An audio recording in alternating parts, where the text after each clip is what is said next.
2007년 어느 날입니다. 2007년 어느 날 워싱턴 DC 지하철역에서 있었던 일입니다. 한 청년이 허름한 차림으로 바이올린을 켜죠. 굉장히 이제 워싱턴 DC이기 때문에 사람들 굉장히 바쁘죠.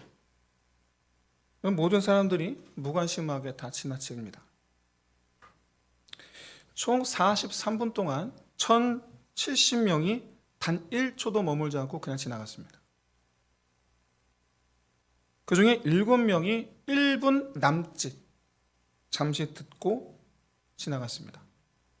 그리고 총 27명이 그 밑에 놓여있던 바이올린 케이스에 돈을 넣었는데 32달러 17센트가 모였습니다. 그리고 단 한 명이 그를 알아보았습니다. 다음날 워싱턴 포스트지에 이런 기사가 실렸습니다. 어제 워싱턴 DC 지하철역에서 피플지가 선정한 세상에서 가장 아름다운 50인 중에 한 사람인 바이올리니스트 조슈아 벨이 350만 달러짜리 바이올린을 들고 지금 현재 우리 돈으로 47억입니다. 명기 스트라디바리우스 바이올린을 들고 1시간 동안 연주하여 그가 공연할 때 한 사람당 티켓 100달러짜리 티켓을 받는 사람이 32달러 돈을 모금했다. 그를 알아본 사람은 단 한 명이었다. 여러분, 조슈아 벨이 연주한 저 음악은 분명 연주 음악 그 자체는 훌륭했을 거예요. 더더군다나 여러분 47억짜리 악기 아닙니까? 그 소리 분명 달랐을 거예요. 여느 바이올린과는. 음색 자체가 달랐을 거예요. 그런데도 무심하게 지나가요. 1070명 중에 한 명만 귀를 기울여요. 나머지 1069명은 10중 8구 소음 취급을 하면서 지나갔을지도 모릅니다. 왜 그랬을까요? 그 이유가 뭘까요? 여러분, 심리학 용어 중에 선택적 지각이라는 용어가 있습니다. 우리가 살다 보면 수많은 정보를 듣거든요. 지나가면서 얼마나 많은 것들이 눈에 들어옵니까? 얼마나 많은 소리가 우리 귀에 들어옵니까? 그런데도 불구하고 내가 필요한 것만, 원하는 것만 골라서 보고 듣는다라는 거예요. 여기서 핵심이 뭐죠? 내가 원하는 것만, 내가 필요한 것만. 그 정보의 가치에 상관없이. 여기서 아주 유의미하고 아주 흥미로운 사실 한 가지가 있는데 바로 뭐냐? 자신이 취사 선택한 그 정보와 반대되는 정보를 접하면 그걸 무조건 배척한다는 사실이에요. 그런가 하고 다시 생각하지는 않아요. 배척해요, 일단. 아니라는 거예요. 그 진실 여부와 상관이 없어요. 실제로 10명의 사람들이 같은 시간에 똑같은 공간에서 똑같은 이 대화를 우리로 따지면 설교죠. 똑같은 설교를 들었는데 기억하는 내용이 다 다르죠. 다 달라요. 은혜 받은 포인트도 다르고 가끔은 목사님 그때 그래 말씀하셔서 감사합니다. 저는 생각이 안 나요. 말한 저는 생각이 안 나는데 본인은 들었대. 원고를 찾아봤는데 없어. 이게 어떻게 된 거죠?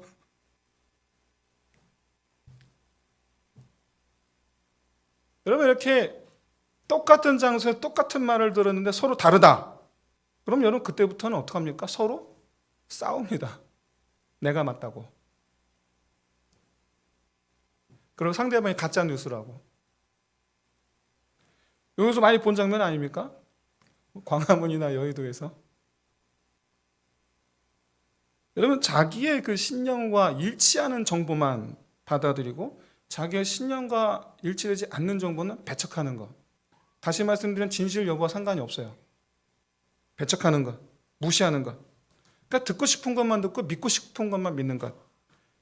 이렇게 자기가 확증하는 쪽으로 기우는 이런 성향을 심리학에서는 확증 편향이라고 부릅니다.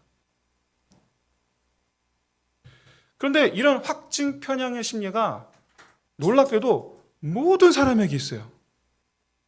모든 사람에게. 말한 당사자가 아니라는데 제3자가 네가 그랬다고 주장하는 일이나, 말한 당사자가 맞다는데 남이 아니라고 하는 경우, 그럼 만약에 그 당사자의 말이 진실이라고 그러면 여러분 그 해당 당사자 얼마나 복장 터지겠습니까? 굉장히 비이성적이죠. 아니 아니라는데, 아니 맞다는데. 이런 우리가 일견 보기에 비이성적으로 보이는 이 확증 편향성 다 갖고 있다라는 거예요, 우리가.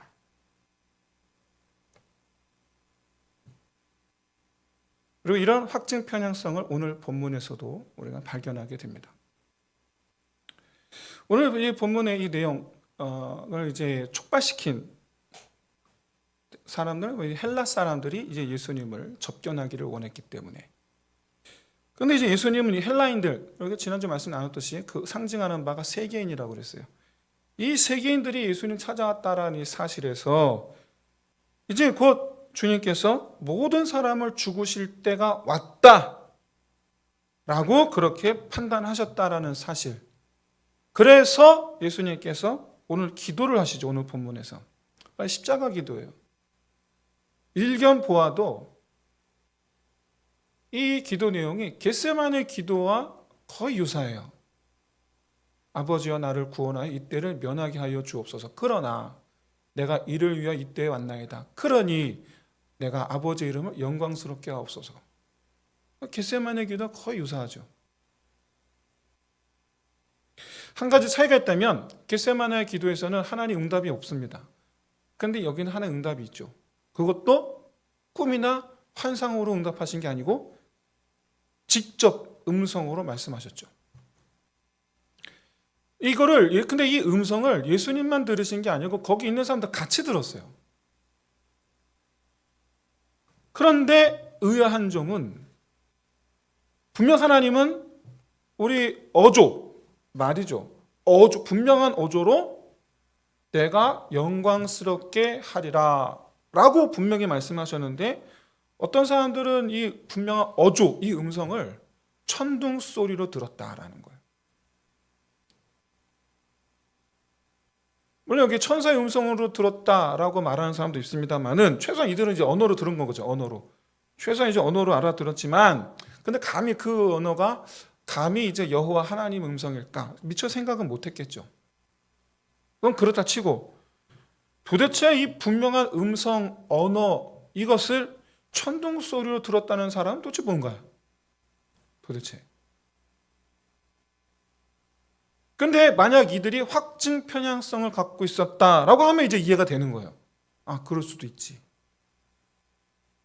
그럼 이들이 어떤 확증, 편향을 갖고 있었느냐? 무엇을 믿어, 무엇을 확신하고 그쪽으로 편향이 되어서 분명한 음성을 천둥 소리로 들었느냐? 이게 이제 바로 여기에 메시지가 있는 거죠. 이들이 평소 관심사가 예수가 아닌 거죠. 그냥 예수는 단지 사람일 뿐이고 떠나가서 이들은 그저 단지 예수님의 그 기적, 예수님의 그 기적만을 바라고 지금 모여 있는 겁니다. 그런데 아이러니한 것은 그들에게 예수님께서 기적을 보여주셨지만 안 믿어요. 그러니까 이들에게 있어서 예수가 누구인가에 대한 건 전혀 관심사가 아니에요. 그냥 예수가 한 일, 예수가 한 일. 사랑하는 성도 여러분, 우리에게 있어서는 오직 예수만이 우리의 그 믿음의 근본이요, 우리가 소망하고 쫓아야 할 이름인 줄로 믿습니다. 예수님을 누구신지를 아는 것이 세상 제일 중요한 줄로 믿습니다.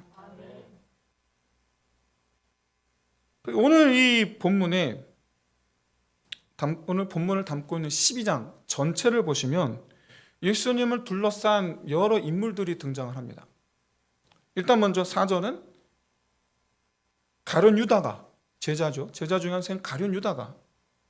9절에서는 죽었다가 살아난 나사로를 구경하려고 모인 무리들이.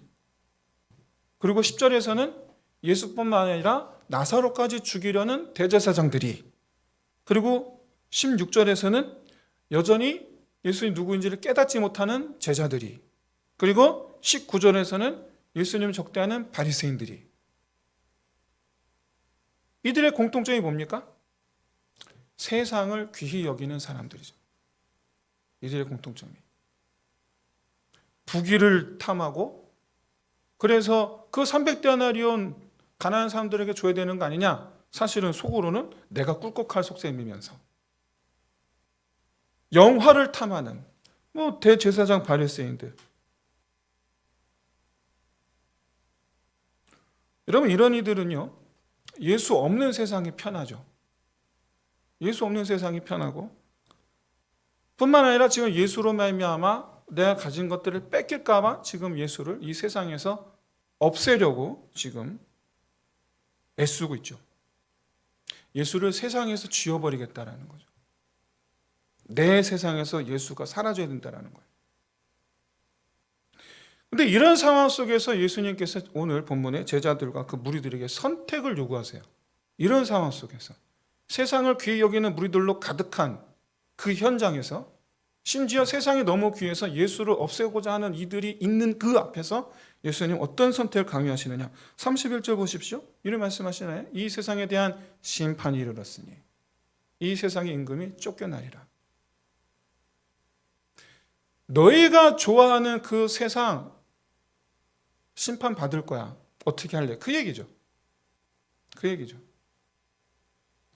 그러고 나서 36절의 마지막에 오늘 읽은 우리 본문 마지막에 뭐라고 말씀하십니까? 그러니까 빛을 믿고 빛의 아들이 되라는 거죠. 자, 세상은 심판 받을 거야. 그러니 빛을 믿고 빛의 아들이 돼. 이게 이제 예수님의 선택 강요죠.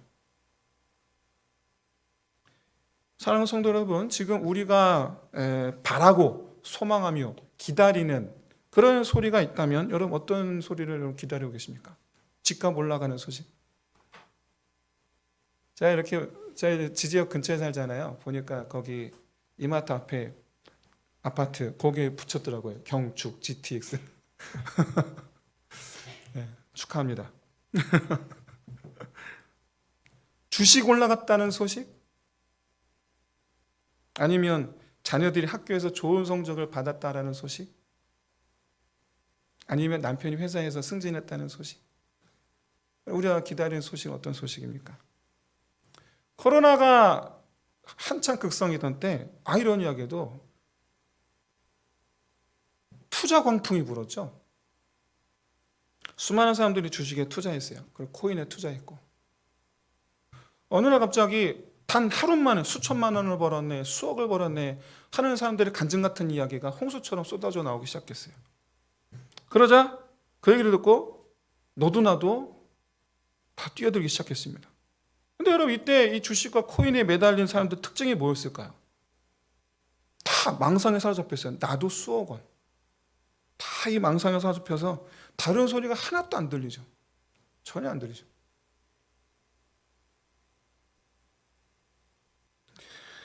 사울 왕이 아말렉과의 전투에서 이 모든 가축과 아말렉 족속을 하나 남김없이 진멸하라. 주님 말씀하셨는데 하나님 말씀하셨는데 그 말씀 명령을 어기고 수많은 짐승들과 심지어 아말렉 왕까지 살려서 끌고 왔습니다.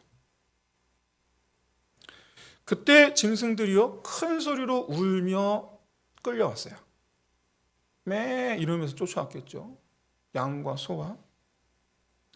근데 만약에 이 사울 왕이 그 시끄러운 그 짐승 소리에 귀를 기울였더라면 하나님께서 짐승들까지도 진멸하라라는 말씀을 떠올렸을 거예요. 그런데 안 들리죠. 그래서 사무엘이 사울 왕에게 뭐라고 말씀합니까? 사무엘이 이르되 그러면 내 귀에 들려오는 이 양의 소리와 내게 들은 이 소의 소리는 어찌 됨이니까? 이게 무슨 말이야? 너는 이 소리가 안 들려? 난 들리는데. 여러분, 평소 내가 관심을 갖고 있는 소리만 들려요. 평소. 그럼 나는 평소 우리는 그리스도인, 우리는 평소 무엇에 귀를 기울이고 어떤 소리에 귀를 기울이고 있습니까? 우리는.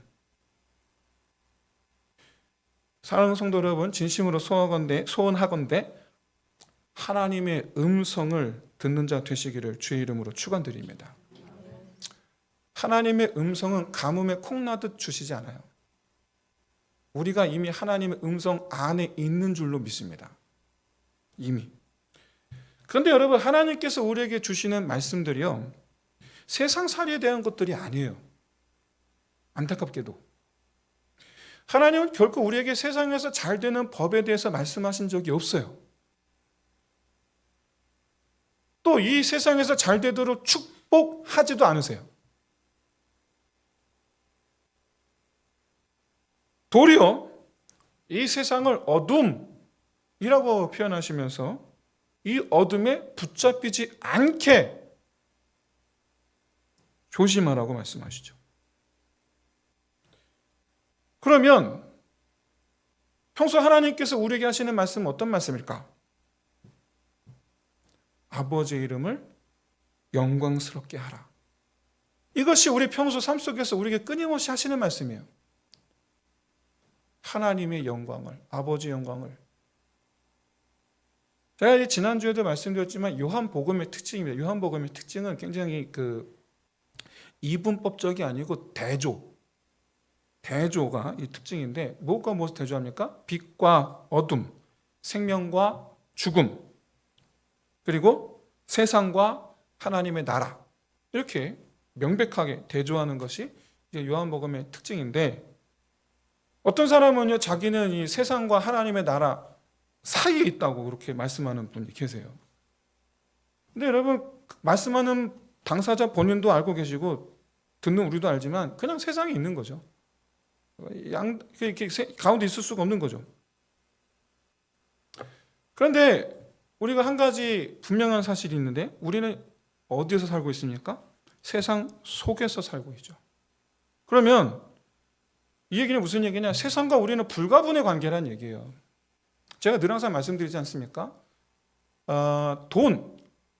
돈은요, 우리 사람에게는 공기와 같습니다. 그러니까 돈이 없으면 죽어요. 그러니까 하나님께서 이런 필요를 모르시느냐? 아시죠? 베푸시는 하나님이신 줄로 믿습니다. 그러니까 여러분, 우리가 오해하시면 안 되는 게, 하나님 우리 보고 가난해지라고 말씀하시는 게 아니에요. 그렇죠? 네게 있는 모든 것을 다 내게 바쳐라, 그 말씀하시는 분이 아니에요. 그렇죠? 하나님 우리를 살게 하시는 우리 하나님이신 줄로 믿습니다. 그런데 그걸 귀히 여기지 말라는 거죠. 그게 전부인 줄 알지 말라는 거예요. 그걸 바라지 말고 주시는 분을 바라고 소망하라는 거죠. 행하시는 분. 돌아와서, 여러분, 세상과 우리는 불가분의 관계입니다. 나눌 수가 없어요. 그럼 도대체 우리의 신분은 뭡니까? 나는 세상에 속한 자입니까? 아니면 하나님의 나라에 속한 자입니까? 우리 신분이 뭐냐? 여러분, 이해하기 쉬운 단어가 하나 있습니다. 바로 대사입니다. 대사. 우리 한국인인데 미국에 대사로 파견 가 있습니다. 그럼 뭡니까? 미국 주재 한국 대사죠. 그럼 우리 신분은 뭐예요? 세상 주재 하나님의 나라 대사겠죠. 그렇죠? 이게 우리 신분 아닙니까? 우린 파견 나온 거예요. 여기에. 우리 소속은 하나님 나라고 대사로서 잠시 세상에 머물러 있는 거예요. 그렇기 때문에 우리가 들어야 되는 음성은 본국, 내 본국으로부터 음성을 들어야 되지 않겠습니까? 우리가 들어야 되는 음성은 하나님 음성뿐이어야 될 줄로 믿습니다. 뿐만 아니라 여러분, 일국의 대사들이 다 자기 나라 입장을 대변하잖아요. 미국 주재 한국 대사가 미국 편 들어서 우리나라한테 이렇게 저렇게 해달라고, 이게 말이 됩니까? 말이 안 되잖아요. 자기 나라 입장을 그쪽 가서 대변을 해야지. 그리고 자기 나라 이익을 추구해야지. 역시 마찬가지로 우리 성도 대사들도요, 이 세상에서 하나님을 대변해야 되는 줄로 믿습니다. 그리고 우리도 이 세상에서 하나님 나라의 이익을 추구해야 되는 줄로 믿습니다. 여기서 여러분, 하나님 나라 이익이 뭡니까? 아까 말씀드렸죠? 하나님의 영광을 추구하는 거예요. 이 세상에서 하나님의 영광을 추구하는 것. 여러분, 내게 필요한 것만 골라서 인지한다 라는 이와 같은 우리의 이 선택적 지각, 이 지각이 이 세상 속에서 더 특별하게 발휘되어야 될 줄로 믿습니다. 어떻게 해요? 이 세상에서 하나님의 편에 서는 거죠. 하나님의 음성을 듣는 거죠. 하나님의 그 말씀에 기르고 하나님 편에 서서 하나님의 뜻하신 바를 따르는 거죠. 똑같은 이 세상에서 똑같은 상황을 봤는데 우리는 세상 사람들과 달리 거기서 하나님의 뜻을 발견해야죠. 이것이 우리 그리스도인의 선택적 지각이어야 될 줄로 믿습니다. 이것이. 여러분, 우리가 이 같은 상황 속에서 같은 걸 보고 들었어도 세상 사람들과 달리 이와 같이 우리의 선택적 지각에 의한 확증 편향성은 하나님의 영광을 향하는 것뿐이어야 될 줄로 믿습니다. 여러분, 요한이 쓴 다른 성경 요한계시록이죠. 요한계시록에 보시면 지금 현재 이제 심판받을 세상이에요. 심판받을 세상 속에 있는 교회들에게 말씀하시는데, 주님께서 직접 말씀하시는데, 근데 그 교회들에게 말씀하시고 맨 뒤에 각 교회들마다 똑같은 말씀을 덧붙이세요. 뭐라고 덧붙이십니까? 뭐라고 덧붙이십니까? 귀 있는 자는 성령이 교회들에게 하시는 말씀을 들을지어다. 여러분, 7교회가 무슨 의미가 있을까요? 7이라는 숫자가 완전수거든요. 모든이란 뜻이에요. 그러니까 7교회가 단지 그 7교회를 말하는 게 아니고 모든 교회를 의미해요. 세상의 모든 교회. 그러니까 모든 성도들을 의미하는 거예요. 주님 말씀하시는 거예요. 모든 성도들아, 성령이 하시는 말씀을 들을지어다. 그런데 어떤 성도들에게? 귀 있는 성도들에게. 왜요? 이유가 뭘까요? 그것도 7번이나 강조하면서 안 듣는 거죠. 안 듣는다라는 거예요. 여러분, 똑같은 설교를 들었는데, 목사님으로부터 똑같은 설교를 들었는데 어떤 사람은 비난하고요, 어떤 사람은 은혜 받았다고 하고요, 어떤 사람은 화를 내고요, 어떤 사람은 회개를 합니다. 여러분, 같은 음성을 들은 걸까요? 아니죠. 아니에요. 같은 음성을 들었다면 같은 반응이 나와야죠. 각자 지금 현재 자기 그 관심사와 관련된 것만 듣는 거죠. 사랑하는 성도 여러분, 저는 비록 여러 가지로 부족한 목사이긴 합니다만은 최소한 저희 그런 목사의 설교에서 바라기는 오직 하나님의 음성만 들으시기를 주의 이름으로 축원드립니다. 여러분, 우리 이 말씀을 들을 때에, 설교 말씀을 들을 때에 여러분, 우리의 관심사가 최소한 2가지. 하나는 나의 거룩. 여러분, 자꾸 다른 사람의 거룩을 위해서 설교 듣지 마세요. 자꾸 남편의 거룩을 위해서 들으시지 마시고 아내의 거룩을 위해서 듣지 마세요. 심지어 여러분, 목사님 설교하는데 목사님의 거룩을 생각하면서 들으시는 분들도 계시더라고요. 네, 그러니까 남의 거룩을 위해서 듣지 마시고 나의 거룩을 위해서 들으셔야 됩니다. 그리고 또 한 가지 뭡니까? 하나님의 영광.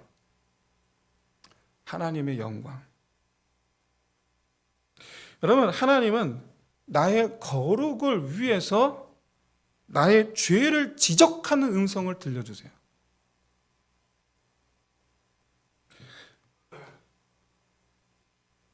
그런데 그건 나를 새롭게 하사 하나님께서 영광 받으시기 위해서죠. 여러분, 하나님께서 우리에게 죄를 지적하시는 오직 한 가지, 우리를 수치스럽게 하고 창피하게 만들기 위해서가 아니에요. 나오라는 거예요. 변화라는 거예요. 내가 새 옷을 입혀주겠다라는 거예요. 그래서 우리는 오히려 우리 아이들이 어디 가서 묻히고 왔을 때 엄마 나 이거 벗겨줘. 그렇죠? 여러분, 우리 죄의 고백이라는 것이 아주 고통스럽고 괴로운 일이 아니라 즐거운 일이 될 수 있으시기를 주의 이름 축원드립니다. 하나님 우리를 부끄럽게 하고 수치스럽게 하시려고 우리 죄를 지적하시는 게 아니에요. 새것되게 하시기 위해서요. 온전케 하시기 위해서요. 원래 하나님 지으신 그 모습을 되찾게 해주시기 위해서인 줄로 믿습니다. 원래 우리 모습이 뭐였습니까? 하나님 형상 아니었습니까? 근데 하나님 형상이었던 우리 모습이 죄로 얼룩덜룩해졌으니 우리 하나님은 얼마나 안타까우세요? 벗겨주시겠다는 거, 새롭게 해주시겠다는. 그래서 우리는 아는 거죠. 나를 온전케 하신 이가 하나님. 영광 받으시는 거예요. 또 하나님의 영광을 위해서 때로는 나의 헌신을 요구하시는 음성을 들려주시기도 합니다. 네가 이렇게 해라 저렇게 해라. 그런데 그거는 나를 통해서 능력을 나타내시기 위해서죠. 나를 통해 능력을 나타내서 그런 나를 통하여 하나님 영광 받으시기 위해서이죠. 이리 해도 하나님 영광, 저리 해도 하나님 영광 받으시기 위하여 말씀하시는 거예요. 그럼 여러분, 하나님께서 영광 받으시기 위하여 오늘 본문에서는 그의 독생자, 그의 아들에게 뭐라 말씀하십니까? 죽으라 말씀하시죠. 네가 죽으라. 왜요? 이유가 뭡니까? 다시 살리시려고. 그래서 죽음의 문 앞에 서 있는 모든 사람들에게 보아라, 여기 살 길이 있다. 모든 이들에게 살 길을 만들어 주시려고. 그렇게 해서 살아난 이들로 말미암아 영광 받으시려고. 사랑하는 성도 여러분, 죄인들이 하나님의 사랑을 깨닫고 그 하나님을 인정하며 하나님을 영접하는 것, 이 하나님의 영광 받으실 역사에 귀하게 쓰임받는 저와 여러분 되시기를 주의 이름으로 축원드립니다. 명품 47억짜리 스트라디바리우스 그 바이올린 소리를 1070명 중에 1069명이 그냥 지나갔습니다. 하나님의 무엇과도 바꿀 수 없는 그 하나님의 값진 음성, 그냥 지나가지 마시고 그 앞에 서서 그 말씀을 내거 삼는 저와 여러분 되시기를 주의 이름으로 축원드립니다. 말씀 마치겠습니다. 여러분, 하나님의 음성은 때때로 나의 죄를 지적하기도 하시고 때때로 나의 헌신을 요구하기도 하시지만은, 그러나 그 음성에 우리가 들으며 순종해 나아갈 때 하나님의 영광 받으시며 우리도 또한 그 하나님의 그 즐거움에 참여한 인생이 될 줄로 믿습니다. 이 시간 이와 같이 우리가 그런 삶을 살기를 바라고 소망하면서 우리 함께 찬양하면서 우리 함께 기도하시죠.